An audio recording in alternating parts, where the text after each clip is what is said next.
This is Lord of the Rings Online, and in this video we're breaking out the big guns.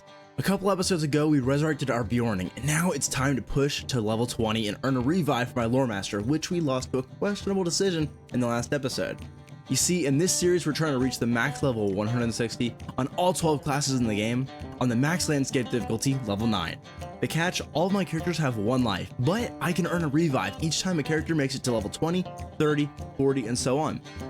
In this episode, we're going to level through Bree Land, defend the locals from wraiths, and take on the Barrow Downs once again to regain my honor. Alrighty, ladies and gentlemen, it is time. We are finally back at my Beorning, and man, does it feel good.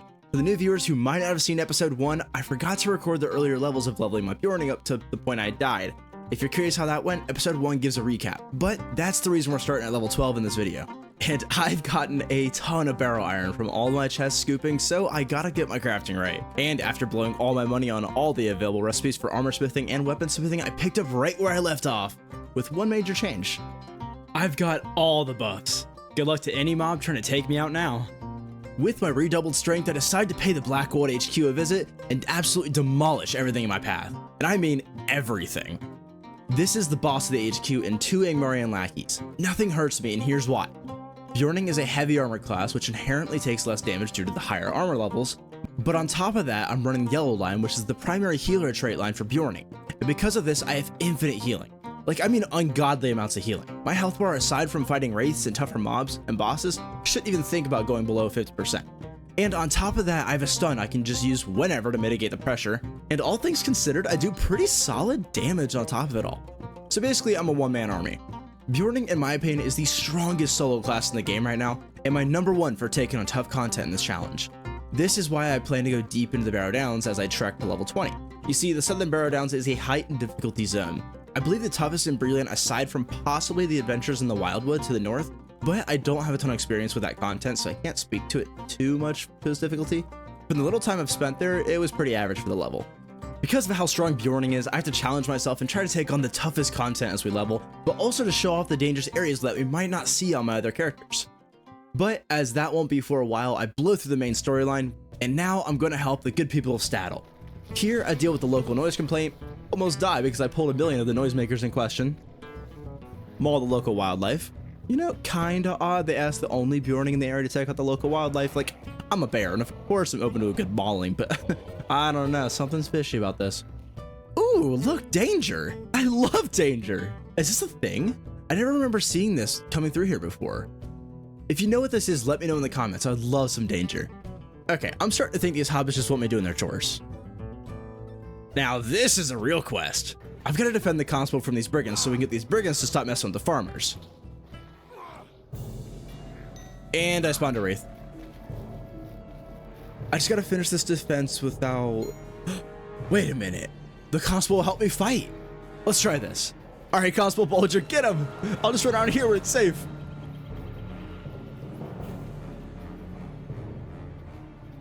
Oh no, the wraith's got hops. I'll just finish the quest off before... Wait, the corruption's gone. The constable removed the corruption. Can I take this? Oh my goodness, he still hits hard. I can do this, I think. I should keep kiting and sending out my bees, maintain my heals. Oh, that was close. I should be able to use the weird pathing of this house. Oh yeah, I have a stun.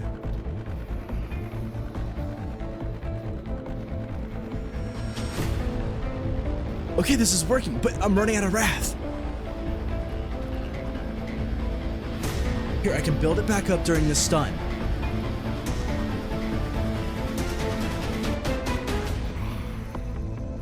Oh no, I'm out of heal. Wait, I got man form heal.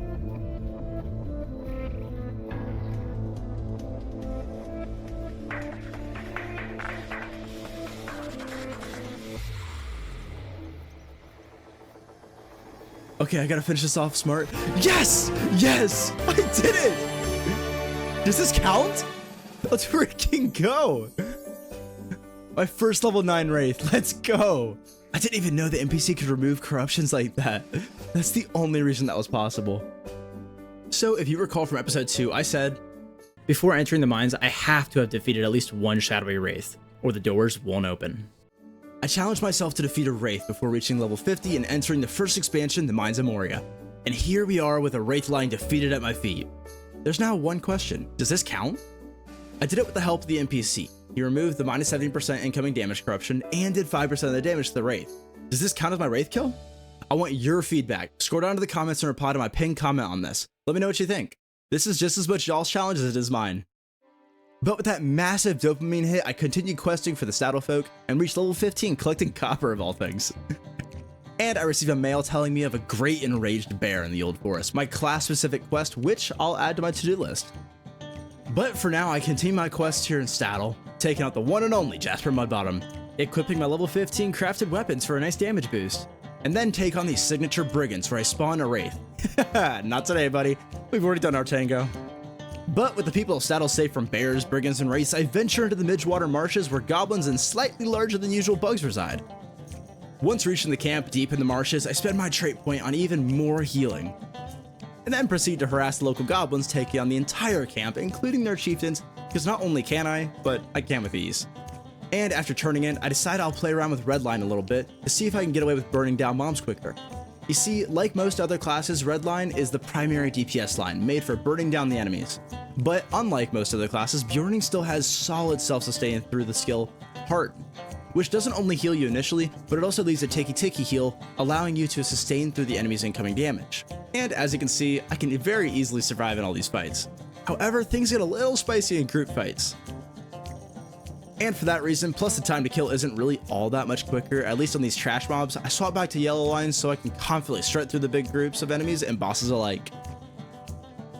So with the marshes properly looted and the quests all done, I head over to Bree and get my crafting right so I can properly equip my heavy armor classes to follow.